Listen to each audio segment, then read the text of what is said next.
Καλησπέρα και από μένα. Πρέπει να σας πω ότι είμαστε πολύ ευχαριστημένοι που είστε εδώ και το γεγονός ότι βρίσκεστε εδώ και αφιερώνετε αυτές τις ώρες ένα Κυριακάτικο απόγευμα είναι για μας πραγματική τιμή. Οι συζητήσεις και οι ομιλίες που κάνουμε όλο αυτό το διάστημα έχουν ένα κεντρικό στόχο. Ουσιαστικά προσπαθούμε να ανακαλύψουμε και πάλι τι σημαίνει πολιτική. Και όπως είπα και σε μερικούς από εσάς στην είσοδο του ξενοδοχείου, αυτό που έχει πραγματική αξία σήμερα είναι όσοι φύγουμε από εδώ να φύγουμε με ένα αίσθημα ότι αρχίζουμε και ξανασυζητάμε πολιτικά. Και συζητώ πολιτικά σημαίνει ότι βάζω ιδέες και προτάγματα στη συζήτηση. Οι συνυποψήφοι μου έκαναν εξαιρετικές ομιλίες και προδιάγραψαν ένα ολοκληρωμένο πλαίσιο για την Ελλάδα, για την Ευρώπη, για την κεντροαριστερά. Η δική μου παρέμβαση θα προσπαθήσει ουσιαστικά να κάνει αυτή τη γενική επισκόπηση, συμπυκνώνοντας τις βασικές ιδέες που ήδη έχετε ακούσει και κυρίως για να δώσω αφορμή και ερεθίσματα για διάλογο.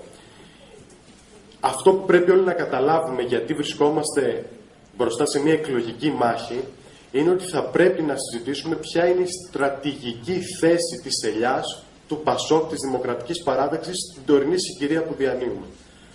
Πολλοί λένε ότι θα δούμε τι θα γίνει και από εκεί και πέρα θα τοποθετηθούμε μετά τις ευρωεκλογές. Αυτό είναι τρομακτικό λάθος, γιατί όταν έχετε μια εκλογική μάχη και είναι μπροστά, οφείλεις να δημιουργήσεις, να καλλιεργήσεις ένα έδαφος, ώστε να πας αυτή τη μάχη με τις καλύτερες δυνατές προϋποθέσεις.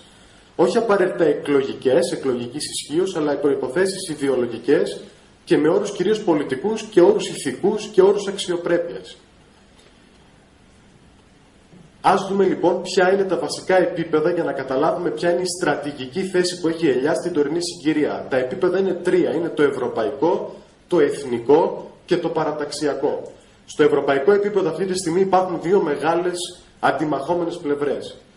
Η μία εκφράζεται από την ευρωπαϊκή οικογένεια των κεντροδεξιών, του Ευρωπαϊκού Λαϊκού Κόμματος, που σε πολύ μεγάλο βαθμό έχουν καθορίσει όλη τη διαχείριση της ευρωπαϊκής κρίσης τα τελευταία χρόνια στην Ευρώπη και τις αντίστοιχες εμπειρίες που έχουμε και εμείς στη διαχείριση του ελληνικού προγράμματος προσαρμογής. Και η άλλη αντίληψη για την Ευρώπη είναι αυτή που θα εκφραστεί από τους Ευρωπαίους σοσιαλιστές και αυτή που εμείς θα προσπαθήσουμε να βάλουμε στην εγχώρια ατζέντα σε αυτές τις εκλογές. Η πρώτη αντίληψη λέει το εξής. Η ευρωπαϊκή αλληλεγγύη φτάνει μέχρι του σημείου να μην διαλυθεί το ευρώ. Που σημαίνει ότι το καλύτερο που μπορούμε να κάνουμε για όλες τις χώρες οι οποίες έχουν χρηματοοικονομικά προβλήματα είναι να φτιάχνουμε ένα μηχανισμό χρηματοδότησης, να δίνουμε συγκεκριμένα διανοιακά κεφάλαια σε όσους δεν μπορούν να βγουν στις αγορές και να βάζουμε συγκεκριμένες προδιαγραφές και μεταρρυθμίσεις σε συγκεκριμένα προγράμματα προσαρμογής. Αυτό είναι το ευρωπαϊκό αφήγημα διαχείρισης της κρίσης τα τελευταία 4 χρόνια. Από εκεί και πέρα, όλα τα επιμέρους οικονομικά και κοινωνικά προβλήματα, λέει αυτή η αντίληψη, είναι ζήτημα κάθε κράτους να τα λύσει. Το αν δηλαδή σήμερα η Ελλάδα έχει 28% ανεργία, δεν αποτελεί για αυτή την αντίληψη πρόβλημα της Ευρώπης. Είναι πρόβλημα της Ελλάδας. Το μόνο που μπορούμε να κάνουμε εμείς ως Ευρωπαίοι για να αποδείξουμε ότι είμαστε αλληλέγγυοι, είναι να μην αφήσουμε την Ελλάδα να φτάσει σε συνθήκες συντεταγμένης χρεοκοπίας. Και ξέρετε, εδώ υπάρχει ένας ορθολογισμός και μια σχετικότητα στα επιχειρήματα που λέει αν χρεοκοπούσατε, η ανεργία για παράδειγμα θα μπορούσε να είναι στο 60%. Τώρα είναι στο 30%, άρα τα πράγματα είναι σχετικώς καλύτερα. Η άλλη αντίληψη για την Ευρώπη, όπως προσπαθούμε εμείς να την εκφράσουμε, είναι ότι το να μην διαλυθεί το ευρώ στο τώρα δεν σημαίνει απολύτως τίποτα, γιατί απλά υπάρχουν εκατομμύρια νέες προϋποθέσεις που θα το καταστήσουν μη βιώσιμο στο μέλλον. Οι βασικότερες εξ αυτών είναι ότι δεν υπάρχει καμία δυνατότητα και προϋπόθεση σήμερα στις χώρες κυρίως του Νότου να αναπτυχθούν. Που σημαίνει ότι δεν στέκεται κοινό νόμισμα με συνεχείς και μόνιμες αποκλίσεις και αναπτυξιακά χάσματα μεταξύ των χωρών. Άρα εδώ θα πρέπει να αποφασίσουμε ότι η ευρωπαϊκή αλληλεγγύη δεν φτάνει μέχρι του σημείου της χορήγησης δανείων, αλλά πρέπει να αναπτυχθεί σε άλλα επίπεδα κοινωνικά, αξιακά, πολιτικά και θεσμικά. Προτάσεις. Οι κυριότερες προτάσεις αφορούν, για παράδειγμα, το ρόλο της Ευρωπαϊκής Κεντρικής Τράπεζας. Αν μπορεί δηλαδή να έχει μία παρέμβαση στις αγορές με τρόπο που θα μειώνει το συστημικό ρίσκο για όλες τις χώρες. Αυτό που λέω είναι πολύ γενικό, αλλά ξέρετε, εξειδικεύεται πάρα πολύ συγκεκριμένα όταν πάμε να δούμε πώς λειτουργεί η πραγματική οικονομία. Γιατί αν μια γερμανική βιομηχανία σήμερα βγαίνει στις αγορές και δανείζεται με 1,5%, μπορεί πολύ εύκολα να επενδύσει, να δημιουργήσει θέσεις εργασίας, να δημιουργήσει ανάπτυξη. Όταν όμως το συστημικό ρίσκο της Ελλάδας είναι πολύ μεγαλύτερο Η ελληνική χαλιβουργία, για παράδειγμα, η οποία θέλει δανειακά κεφάλαια για να κάνει μία επένδυση, είναι εκτός αγορών, ή αν κάποια επιχείρηση μικρομεσαία ελληνική μπορεί και βρει κάποια δανειακά κεφάλαια, ξέρετε, το επιτόκιο είναι από το 7,5 μέχρι το 10. Άρα ή το ευρώ θα είναι ενιαίο ή θα είναι ένα, ή δεν θα υπάρχει. Και αυτή τη στιγμή, με βάση τη θεσμική αρχιτεκτονική που έχει η Ευρωζώνη, έχουμε πολλά διαφορετικά ευρώ. Το γερμανικό ευρώ που είναι αξιόπιστο, το ευρωευρωπαϊκό ευρώ που είναι αξιόπιστο και το ευρώ των νοτίων που είναι λιγότερο αξιόπιστο. Επίσης έχει να κάνει με τη δυνατότητα της Ευρώπης να αναδιανέμει πόρους. Το είπε ο κύριος Νικόπουλος. Όπως κάνει κάθε κανονικό ομοσπονδιακό πολιτικό σύστημα. Κάθε σοβαρή πολιτική ένωση. Που σημαίνει ότι πρέπει να αποκτήσουμε επιτέλους ένα κανονικό προϋπολογισμό. Ένα απλό στοιχείο να σας πω: ο προϋπολογισμός της Ευρωπαϊκής Ένωσης είναι περίπου το 1% του ΕΕΠ. Της συνολικής Ευρωζώνης, της ελληνικής Ευρώπης, με συγχωρείτε, εννοώ. 1% του ΕΕΠ σημαίνει απλά ότι υπάρχουν κάποιες ευρωπαϊκές πολιτικές, όπως οι διαφορετικές, τα ΕΣΠΑ κτλ. Και υπάρχει μια ροή χρηματοδότησης. Σημαίνει 1% ότι δεν υπάρχει καμία απολύτως δυνατότητα σταθεροποίησης των χωρών, οι οποίες βρίσκονται σε δημοσιονομικό και οικονομικό πρόβλημα.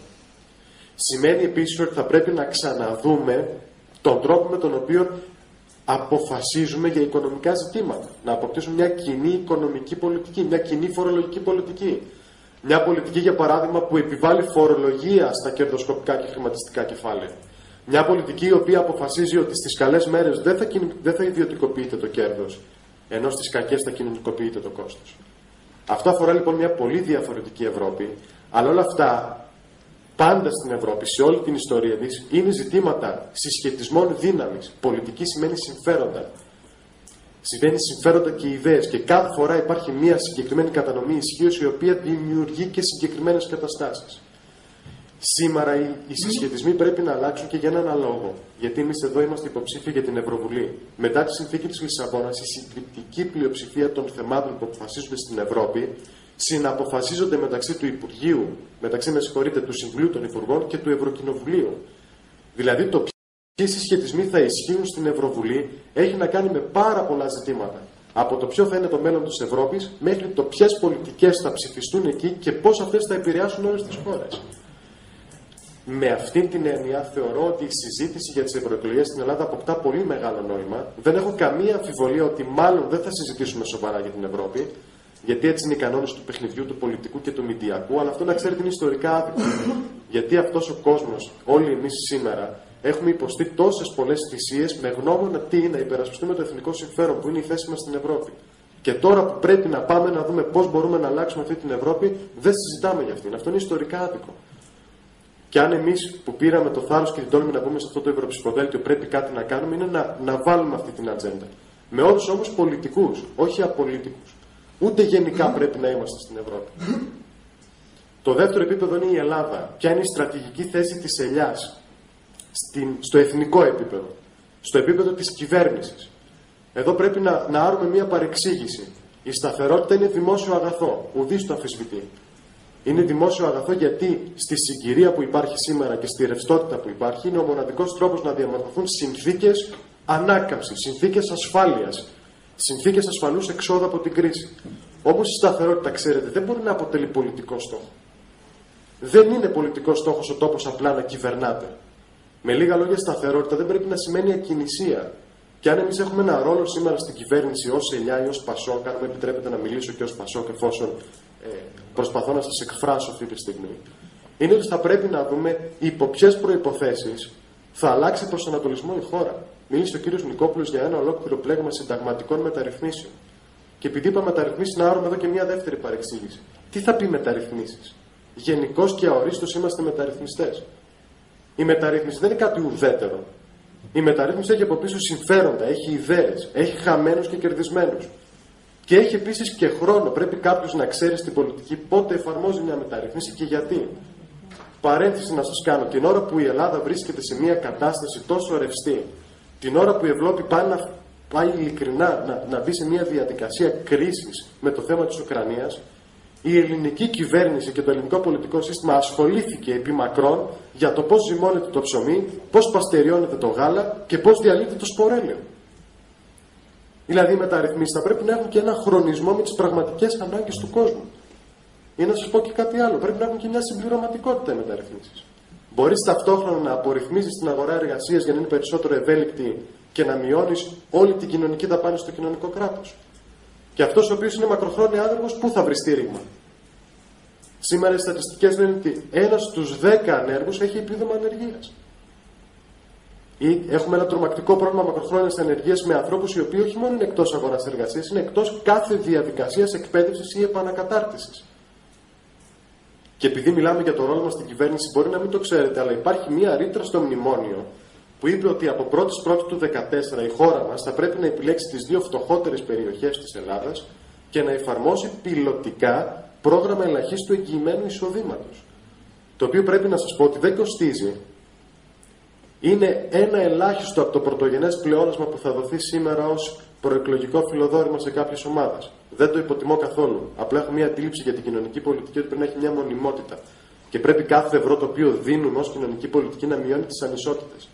Δεν πρέπει να δημιουργεί ένα πρόσκαιρο αίσθημα εφορίας. Το ελάχιστο εγγυημένο εισόδημα λοιπόν είναι ένα ελάχιστο. Μπορεί να είναι 30-40 εκατομμύρια για τις 2 περιφέρειες. Ας είναι η Ήπειρος και ο Εύρος για παράδειγμα.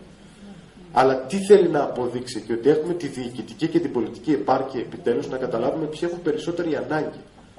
Αλλά στην Ελλάδα αυτοί που έχουν περισσότερη ανάγκη συνήθως δεν είναι πολιτικά συνασπισμένοι και είναι πολιτικά ανίσχυροι. Δεν έχουν φωνή. Δεν συνδικαλίζονται. Δεν βγαίνουν στα κανάλια. Δεν βγαίνουν στους δρόμους. Είναι άνθρωποι κυρίως που είναι εκτός πολιτικού συστήματος. Είναι οι απ' έξω, οι outsiders. Αυτούς κάποιος πρέπει να τους εκφράσει. Και με λυπεί που δεν τους εκφράζει η αριστερά. Η αριστερά δεν τους εκφράζει σήμερα στους ανθρώπους. Τουλάχιστον πρέπει να το κάνουμε εμείς. Όχι για να καλύψουμε το κενό της αριστεράς, γιατί εμείς επειδή μιλάμε για το κέντρο αριστερά πρέπει να καταλάβουμε ότι είμαστε κέντρο και αριστερά. Έχουμε δηλαδή συγκεκριμένα προτάγματα για την καταπολέμηση της φτώχειας, των ανισοτήτων, της ανεργίας των νέων.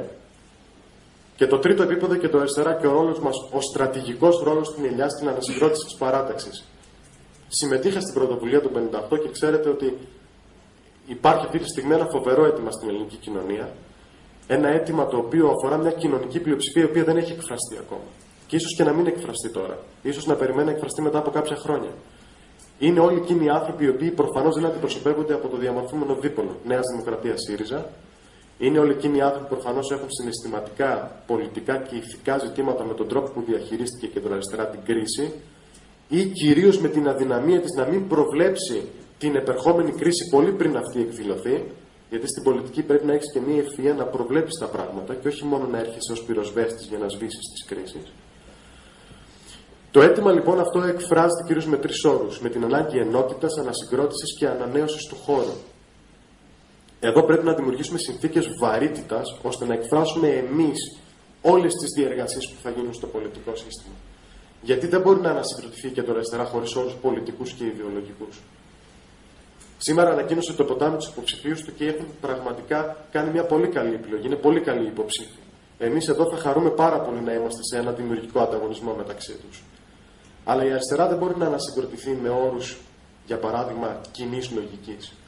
Ότι θα κάνουμε επιτέλους τα αυτονόητα, ότι θα κάνουμε κάτι που υπαγορεύει η κοινή λογική. Δεν υπάρχει στην πολιτική κοινή λογική. Στην πολιτική υπάρχουν συμφέροντα, απόψεις και στρατηγικές θέσεις και διλήμματα. Και επίσης στην πολιτική δεν υπάρχει